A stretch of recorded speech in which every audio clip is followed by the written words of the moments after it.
Hello and welcome to episode 295 of Sudden Impact Family Style. I'm Jason. I'm Bill, and hold on to your hats. Jason and I since we were together for the holiday, we sat down and watched the USA versus England in the World Cup. The entire game. The entire game, which 90. I didn't think we'd do. I think when I proposed it to Jason, I said, let's watch a half. We'll watch a half just to say we watched a half. And we ended up watching the whole game, and, we definitely thought the U.S. was better than England. I mean, they outplayed them for sure. Yeah. But we didn't see, we're going to be honest, and I'll speak for me, Jason, you speak for yourself. I mean, I didn't see anything that changes my mind how much I enjoy watching soccer. No, I mean, I have a hard time just all of a sudden getting excited for something every 4 years because they've got red, white, and blue on. It just doesn't do much for me. Whether it's soccer or swimming or track and field, it just never has. I'm happy that people get excited about it, but it just doesn't do much for me. And soccer, the one thing I said and maybe it's just because we watched Harry Kane, and maybe Harry Kane's not that good on England, but when you watch Giannis play basketball or Luka or LeBron, it's clear you're watching one of the best people on the planet do what they do, right? Almost 99 out of 100 times you watch those guys play. Yeah. It's definitive. I mean, no matter who they play, they're probably the best athlete on the court. And Harry Kane, who's supposed to mean he's friends with Tom Brady, and he's supposed to be England's premier player, and he's got 40-something, World Cup goals. Like, I didn't see anything from him. Like, not one play where I was like, oh my. And granted, I know there's guys like Messi, and soccer fans will probably chime in, and I guess Pele back in the day, but I just didn't see it. Like, I just saw, what did we see? Like 6 shots on goal, maybe that entire game. Yeah, that had a chance of going in. We're not claiming that we're knowledgeable about it. No, not at all. We're just observing, what we can observe based upon our interest level and our experience level. Yeah. But I'm happy the USA tied. That was a big tie. It keeps them alive for a spot in the next round, and we wish them the best. And I'll probably have it on in the background on Tuesday when I'm up in South Carolina, or they'll have it on in the student lounge, and I'll probably check out a little bit of it. But it's not something I'm going to plan my day around and say I've got to watch this. Now, if they get to the final round and they're playing for a medal, yeah, I'm going to watch it. And I thought Plesic, is it the red shoe guy on USA? Basilic, yeah. Basilic. I thought he was, if anyone stood out, I thought he was the only player that I watched the entire 90-something minutes that stood out. You could hear the oohs and ahs in the crowd when he had the ball. Yeah. He seemed like we said with, when you're talking about just the NBA comparisons, we probably are, that's the best we can do. But yeah, I mean, he was there.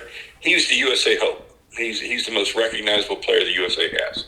And when he had the ball, like his one shot on goal, I was like, wow. And he looked a step faster, and when he got the ball, it was exciting. Whereas, like I said, but only for, maybe 3 of the 97 minutes or however long it was. So.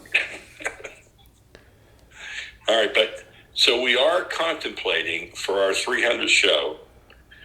I'm going to ask somebody that was at the World Cup if they're interested in doing a show, and then they can talk about their experiences and everything, and we'll share that with you, our soccer fans, because we're inept when it comes to analyzing soccer.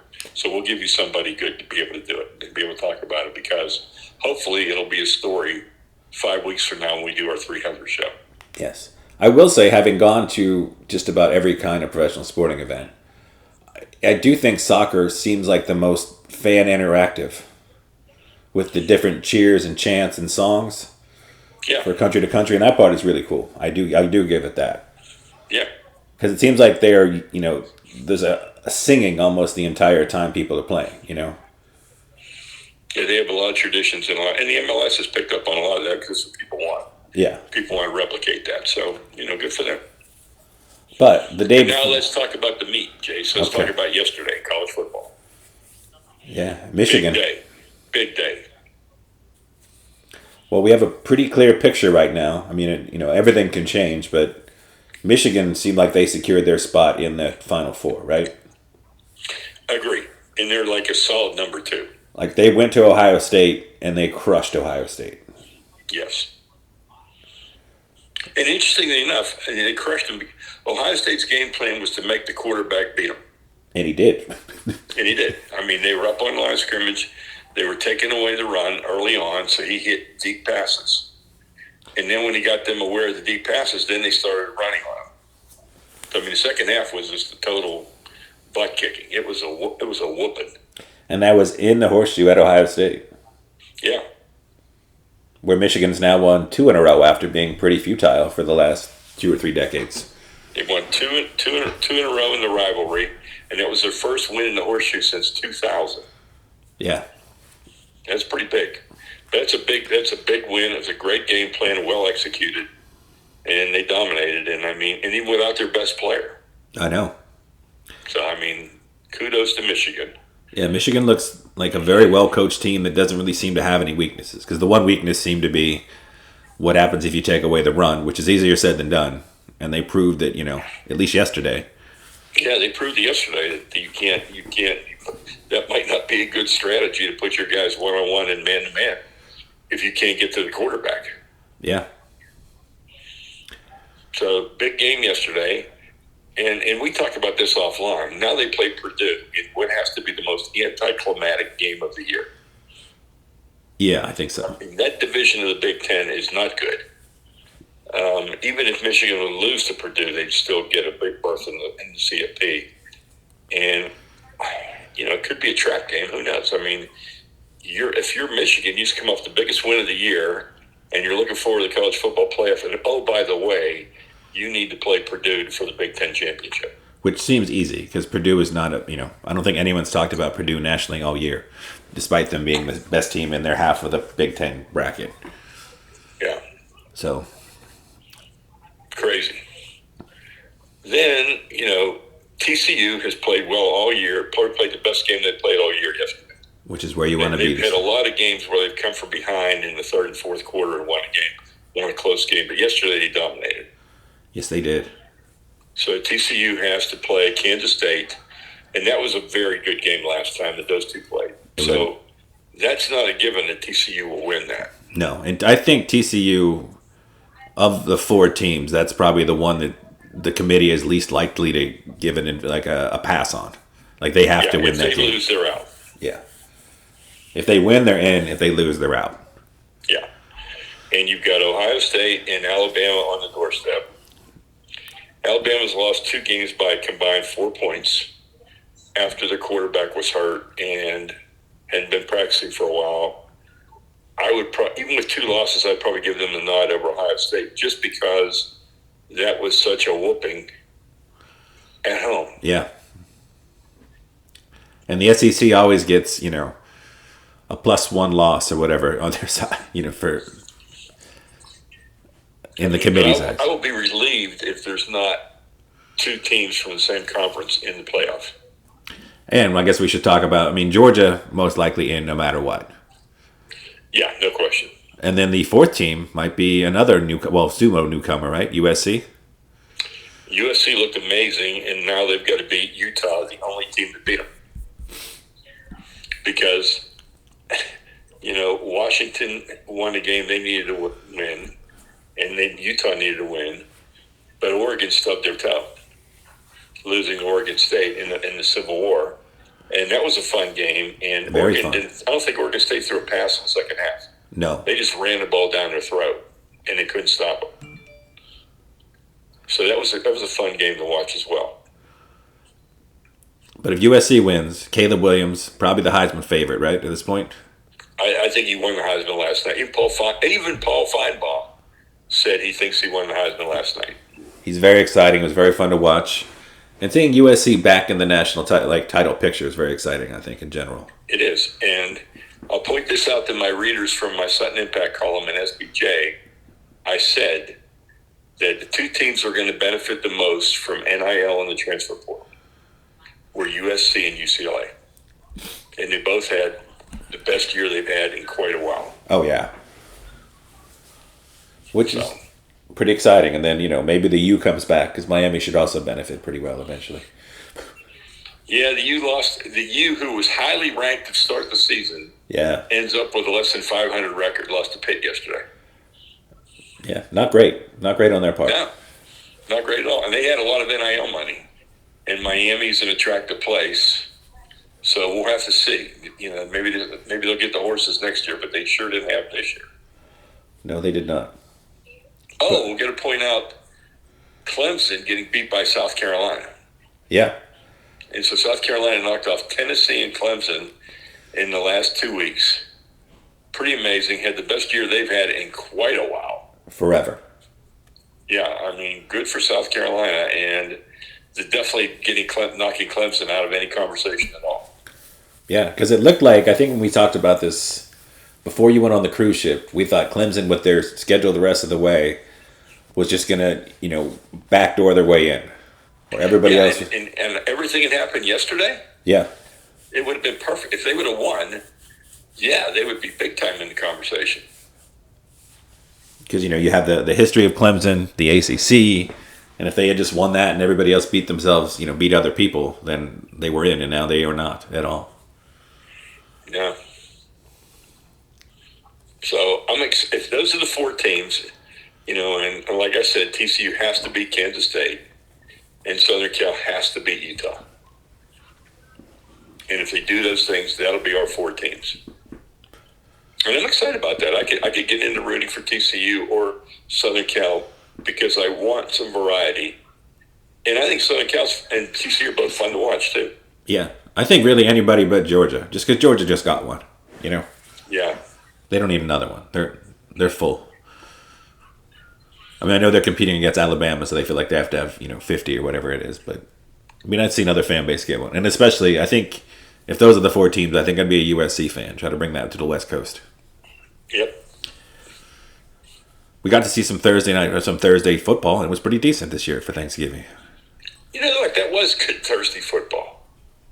Which is pretty rare, because I feel like we don't have a lot of great Thanksgiving games. We're thankful we have football to watch while we're just sitting around. But, that Bills-Detroit game was very competitive.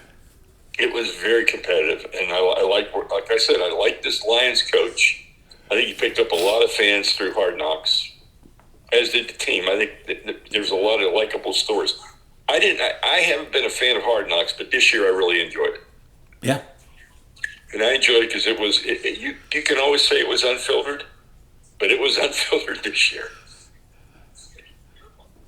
And seemed like it was mostly like, it was football storylines and watching Detroit and this new coach, and was less about, there wasn't a lot of like it was mainly like a football documentary more so than normal, I think.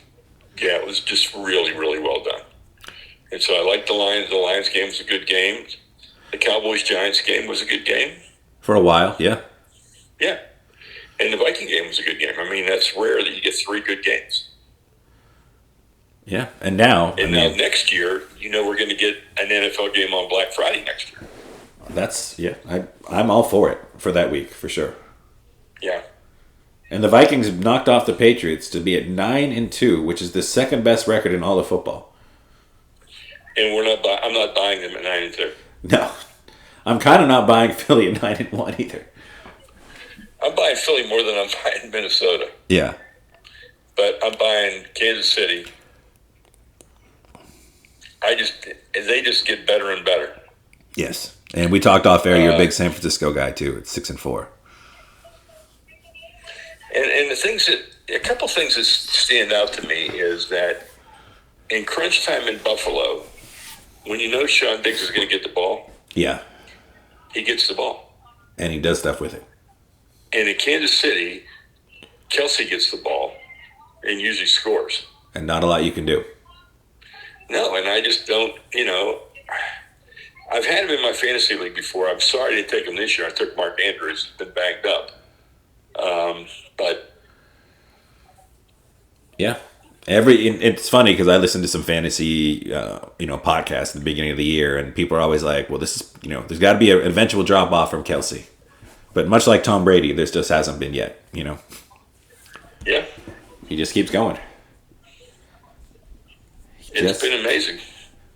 Yeah, and Odell Beckham was tweeting back and forth in the Dallas versus New York, who's he going to sign with? But I kind of feel like, he's less than 12 months removed from a major knee injury. So it'll be interesting to see if he can come back and really contribute in any meaningful way. Like, he's a very exciting player, obviously. It's OBJ, right? But do you think he can actually come and really help a team this year? I think he can help Dallas. Okay. I really do. I think he'll give you something to think about with CeeDee Lamb and the other players. Definitely gives you something. So, and if you weren't excited enough about Detroit, they're 4-7 right now. They're playing very competitive football against good teams. Amon St. Brown is a stud. Jamison Williams, who was considered the best wide receiver in that draft, is going to start playing for them soon this year. And it looks like they might end up with 2 top 10 or 2 top 15 picks because they also won the Rams pick. So that's a team that could be really, really good moving forward. If you're Detroit, they're a team I'd be excited about. And I've got the TV on in the background, and they're playing clips of people's turkey bowls that they posted on either Twitter or TikTok. Yeah. They're pretty amazing. Some really good plays and some really hilarious plays. Yeah. Actually, we might want to turn that down a little bit. I think I am picking that up a little bit volume-wise. All right. Yeah. They showed a guy hurdle 2 guys in a turkey bowl game. They had one game where the guy was like 350 pounds guarding the guy 330 pounds. You can't beat that. That's fun. It was pretty fun. And I guess we have... Should we hit in the NBA? We feel like we're pretty good in the NBA right now. We have seen the Utah Jazz are now in 8th, which is probably where they've come back to earth. They've come back to earth. Golden State is correct. Golden State's now sitting at 10-10, so maybe they're starting to get it together. The Lakers, surprisingly, are 7-11 right now. Yeah. And granted, they got to play the Spurs a couple times, and but that's nice to see. My most exciting though is that Denver and the Pelicans are 2nd and 3rd in the Western Conference. Yeah, and if our boy can stay healthy in New Orleans, yeah, which remains to be seen. Who knows what they have? They've got some nice pieces around them. Yeah, and as people point out, Denver, the Pelicans have all their picks. They have most of the Lakers' upcoming picks, plus a swap with the Lakers. And then they have 3 of the Bucks picks. So they've got all this talent on this team, and they have enough ammo, I think, to go out and bring somebody else in if there's somebody available in January or February. And Oklahoma City's been playing really well. Yeah. And so you got the 2 teams, the Pelicans and Oklahoma City, with probably the majority of the first-round draft picks in the next 3 years, playing better than expected. And so, do we see anybody tanking right now for the big Frenchman? You look at the 2 worst teams. I guess the Magic, the Pistons, and the Rockets all only have 5 wins, but none of those teams seem like they would be I don't think if you're Adam Silver, you'd have to worry about justifying that they're tanking. I think all those teams are playing really hard right now. It's pretty, it's good to see, I guess, right? Yeah. Well, I think they've made it so that, this isn't the NFL. You don't come in last place and get the Frenchman, right?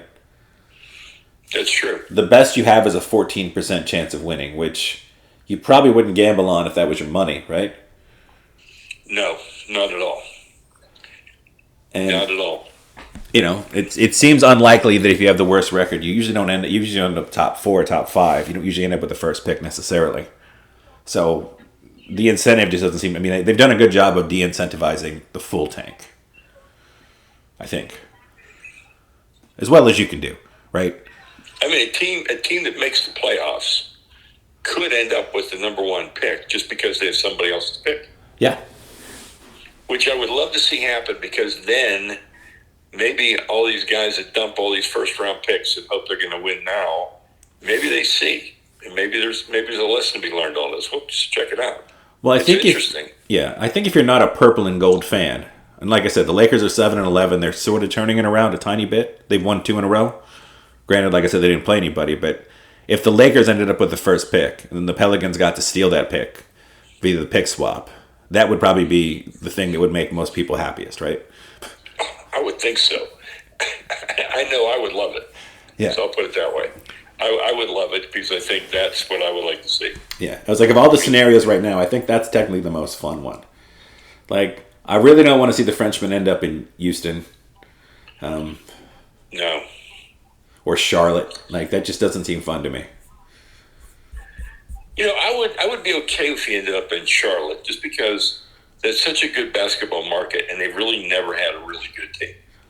No, and they've had a They've had some above average teams way back in the day, with but they really haven't had anything. Yeah, they've not captured that old school starter jacket, Larry Johnson, Lonzo Mourning, Muggsy Bogues teams, have they? No, they have not.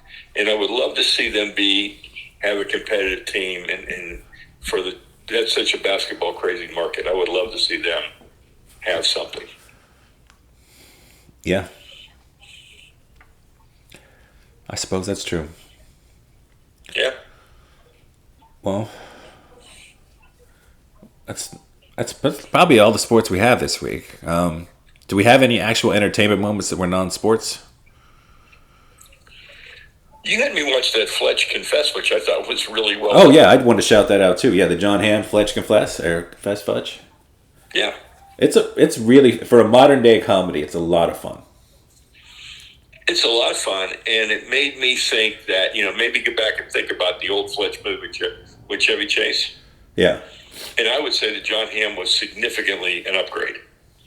And for the reason that John Hamm is able to do the silly stuff, but have some wit. Yes. There was some intelligence to the role and some sarcasm and some things that were pretty funny, whereas Chevy Chase was primarily fall down, slapstick kind of thing, which was good at the time. Yeah. But I thought that John Hamm thing was a really good take on it. I really enjoyed it. And you and I both enjoyed it quite a bit. And then we should point out that when you guys were flying back from Europe, Mom watched it, and you said she was laughing out loud on the plane. Drawing attention to it. She was laughing so hard, people were stopping and looking at her. And she had headphones on, so she didn't even realize how loud she was laughing. Yeah. So, I mean, that's three very positive, and like I said, and it's got a good rating on IMDb as well, so. Yeah, I mean, it was really well done. And if there's another one of these to come, I'll watch it. Yeah. And I don't know I didn't check to see how successful it was. Like, obviously, a lot of people have not heard of it, but it's definitely worth watching. Yeah, I hadn't heard of it. I saw it on the plane. I thought, and I didn't watch it. And then when Mom was laughing, I said, okay, I better watch this thing. And then when you said, and you're my film guy, I mean, as soon as you said it and you put it on, I thought it was great. Yeah. Now, I didn't think the other movie we watched was that good. Oh, we watched Friends You Meet at the Wedding. I know. Yeah, I didn't like that. And usually when I don't like a movie, it's always for the same reason. I didn't like the characters. Yeah. And when I don't like the characters, I don't care how good the story is, I don't like the movie. No. I've got to have a character I like or I enjoy or I want to see something. I want to see what happens to them. This, I could just root for bad things to happen because I didn't like them. It was also trying to do a lot with every single character in 90 minutes. It's hard to do. And I guess to complete the compliment sandwich, good, not so good, great, or good, and again, classic, Uncle Buck. Yes. And I hadn't seen it in a long time. No. Macaulay Culkin, John Candy, John Hughes, and, we had a whole group of people watching it, whole family, and it's incredible. I think it's Macaulay Culkin's first movie, and you can just see why he continued to be a child star. You can absolutely see why he got the Home Alone role from watching Uncle Buck. Yeah. So if you're a fan of Home Alone, watch Uncle Buck. And it's a nice, late 80s, early 90s, like 80-something minute long movie. It's cute. It's funny. A lot of people in it, too. And again, it makes me, it just reemphasizes how sad it was that we lost John Candy early on because he was very, very good. He was. I don't think we had any new food moments. We had some together, but I don't think we had anything new, right? No, we went to Frenchie's and had a nice meal on the beach the day before Thanksgiving. Yeah. Had some stone crab, had some grouper. I mean, when a guy dominates the fish, you're getting great fish, you get great seafood. It's really good. Yes. And we went to Christina's. We've talked about both of those before. And, one of the great things you can say about a restaurant is it never disappoints. No, and in this economy too, their prices for the quality of the food you get at Christino's is incredible. Yeah. Yeah. I mean, we have places down here that are, far less tasty Italian food that are charging like $19-20 for what Christino charges $12 for. Yeah. And I'm not even sure those ravioli I get here are even homemade ravioli like they are at Christino's. No. And then we had really good ravioli, and the sauce is really good. And then we ended our trip, at least my portion of the trip, with a debate. We had 2 cars because we had 6 people in the family. And we were going to get snacks afterwards. And it was a Culver's with the frozen custard versus Dairy Queen and the Blizzard. And we split 50-50. Both groups were adamant that they made the right decision. Yes. Jason and I and Maria were at the frozen custard, and it was outstanding. It is. And it's just great frozen custard. And you can have whatever mix-ins you want. Yeah. I chose to mix fresh strawberries and hot fudge in vanilla concrete. It was tremendous. Yeah, you basically can get a Blizzard. It's just called a concrete, but you're getting frozen custard instead of soft serve. And as we discussed on this, there seems no debate. Like if you're having a frozen treat, it's hard to beat the smoothness, richness, and creaminess of custard. No, I mean, and they're opposite ends of the spectrum. I mean, one's ice milk, and one is custard with cream. Yeah. But we had a very nice visit. It was nice to see everybody in person. Hope everybody had a nice Thanksgiving as well. I posted a picture of the 6 of us on both Facebook and Twitter. I am debating seriously about leaving Twitter, and Dan told me I need to go to Mastodon. Okay. And so I need to find out which server I need to be on Mastodon. But I'm seriously thinking I've had enough Twitter. I don't like what Elon Musk can make a good car, but I don't like what he's doing with Twitter, social media. And I don't like how he's treating his people. And I don't like all the Marjorie Taylor Greene and Donald Trumps on Twitter. So I'm probably going to be leaving Twitter before the end of the year. And Mastodon is also an excellent band for anybody looking for more music. There you go. Well, I think that's pretty much it for this week, right? Yeah, I think, soccer fans keep watching the World Cup. I know they play Tuesday. Our Steeler moment, we didn't have it. They play tomorrow night. Yeah. Jason and I are very open that if they would not win another game, we would be ecstatic. Because we'd rather have them have 3 great picks in the top 50 than win 2 or 3 irrelevant games and still be out of the playoffs. To me, that seems like the best. But they do have a seemingly somewhat easy schedule moving forward, including Monday night where they play the Colts. So, we shall see.